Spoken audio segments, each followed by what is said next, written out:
महिला व पुरुष जो पुलिस की भर्ती हुई उसको लेकर कई स्टूडेंट्स आज इकट्ठे हैं यहाँ पर। हरियाणा कर्मचारी चयन आयोग के कार्यालय के पास हम मौजूद हैं। इन्हीं से पूछेंगे इनकी समस्या क्या, क्यों इकट्ठे हुए, कारण क्या रहे। आपका नाम क्या है? सर मेरा नाम रौनक है। कहाँ से बिलोंग करते हैं आप? सर मैं हिसार से बिलोंग करता हूँ। आप आज सारे इकट्ठे हुए हो, क्या मुद्दा है? सर हमारा मुद्दा है हरियाणा मेल कांस्टेबल और फीमेल कांस्टेबल में इन्होंने जो परिणाम दिया है उसके साथ सोशो इकोनॉमिक और एजुकेशन क्वालिफिकेशन के मार्क्स जोड़ के एक ब्लेंडर बना दिया है।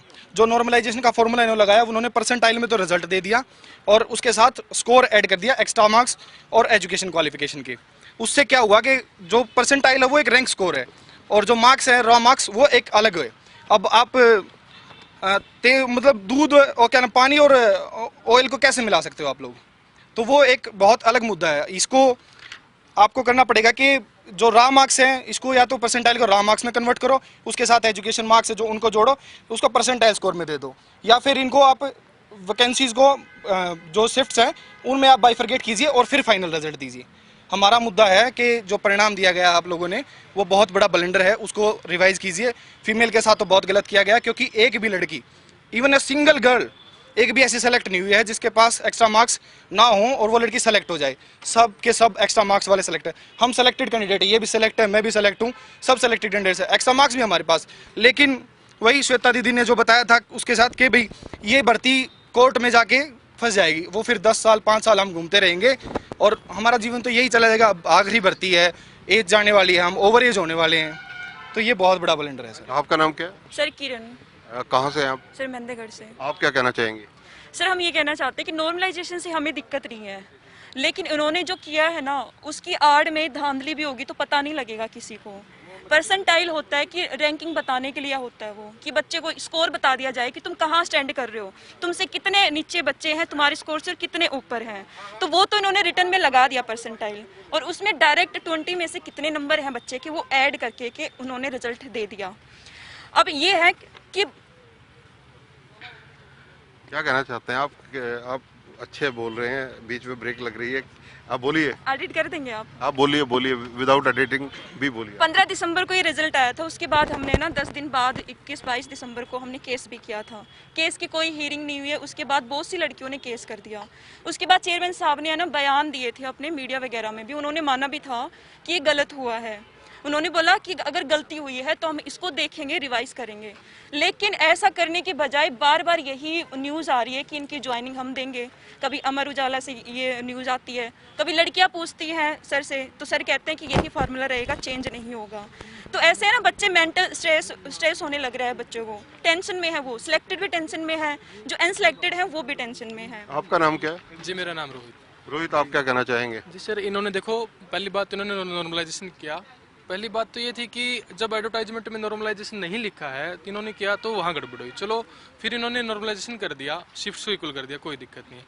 ये लेके आए परसेंटाइल मेथड। सर इन्होंने परसेंटाइल मेथड लगाया, उसकी जो मेन खामियां कहाँ रही, ये एक तो इशू देते हैं कि ये परसेंटाइल मेथड जो कैट में लगता है, नेट में लगता है, पीएमटी में होता है जी, ये परसेंटाइल मेथड को हम गलत नहीं ठहराते, लेकिन उसका क्राइटेरिया होता है लगाने का। उसके 100 मार्क्स है ना, आप वो 100 के 100 के ऊपर परसेंटाइल लगेगा। ऐसा नहीं है आप 80 पे परसेंटाइल लगा रहे हो, 20 को आपने फ्री छोड़ दिया।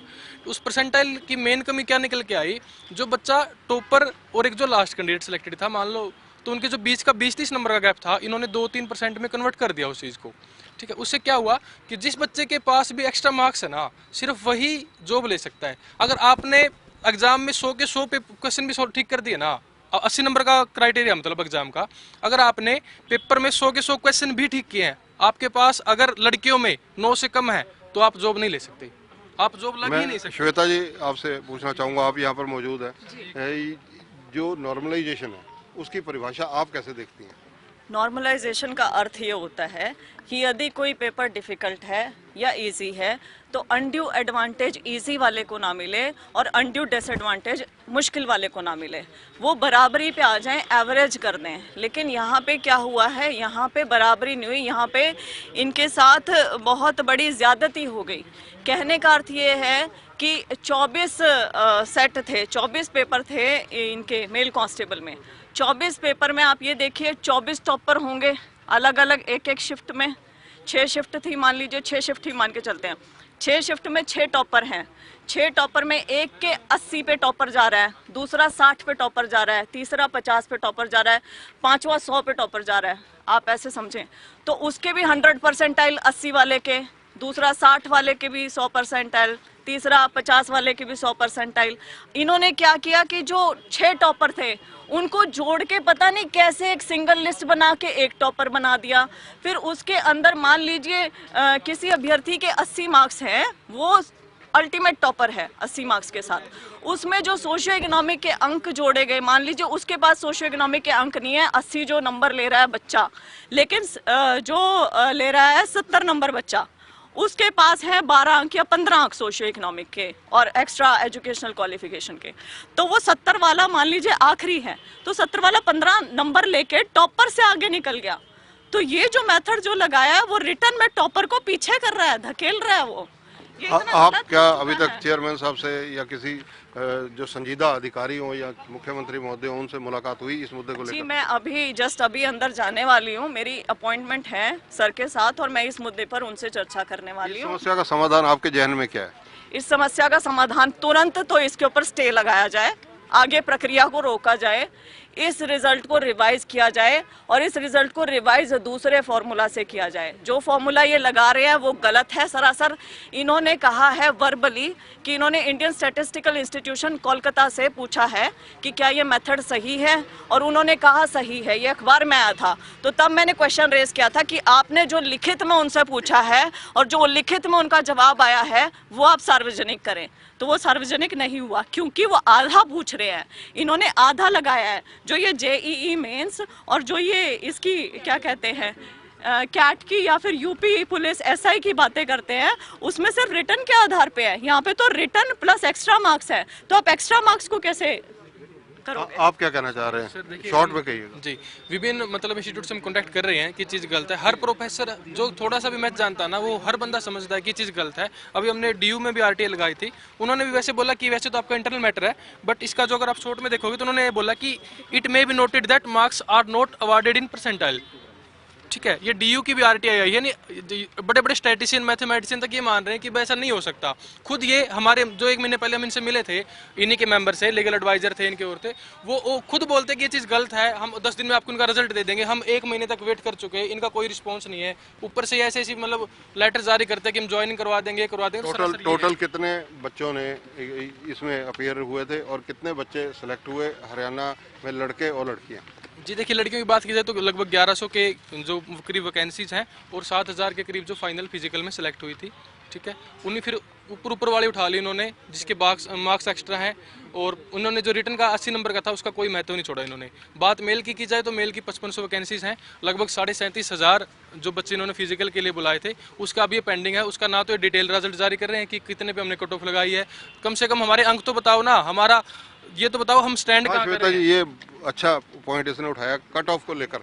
अन्य भी क्योंकि हम लोग यहाँ कवरेज करते रहते हैं तो कई और जो सिलेक्शंस हुई उनको लेकर भी मुद्दा उठा था कि वो कट ऑफ कहाँ गई, आज तक ना तो सार्वजनिक की गई ना वेब पर डाली गई। जी देखिए, पारदर्शिता का मतलब क्या होता है? पारदर्शिता और निष्पक्षता। बड़े बड़े बोर्ड पे लिख दिया पारदर्शिता निष्पक्षता। पारदर्शिता होता है आईने की तरह साफ, ट्रांसपेरेंसी। कट ऑफ कितनी है बताई जाए, आपकी जो रिवाइज आंसर की है बताई जाए, आपने जो क्या कहते हैं बच्चों को अंक दिए हैं बताए जाए, किसको सोशियो इकोनॉमिक के अंक दे रहे हैं, किसको ईडब्ल्यूएस किसको मिल रहा है, किसको क्या मिल रहा है, एक्स्ट्रा अंक मिल रहे हैं, वो बताए जाएं। बताते कुछ है नहीं है, वर्बली चले जा रहे हैं, बस वर्बली सब कुछ बोले जा रहे हैं लेकिन असल में कुछ है नहीं है। और वो जानने के लिए बच्चे आरटीआई लगाते हैं, आरटीआई में जवाब नहीं मिलते हैं, फर्स्ट अपील सेकेंड अपील तब भी जवाब नहीं मिलते, कोर्ट से जा के ऑर्डर लेके यहाँ पे नंबर जानने पड़ रहे हैं। क्यों? तो देखिए हरियाणा भर से जो स्टूडेंट्स आए हुए हैं, जो बच्चे यहाँ पर अपना महिला व जो पुरुष है जिनकी पुलिस भर्ती को लेकर जो उनके क्वेश्चंस हैं, हमने उनसे सीधा डायरेक्टली बातचीत की। श्वेता ढुल से भी बातचीत की। नॉर्मलाइजेशन जिसका सरकार सबसे ज़्यादा प्रचार कर रही है उसके बारे में श्वेता ढुल ने भी बताया और कई बच्चों ने भी बताया है। कैमरामैन संजय सिंह के साथ चंद्रशेखर धरनी, पंजाब केसरी टीवी, चंडीगढ़।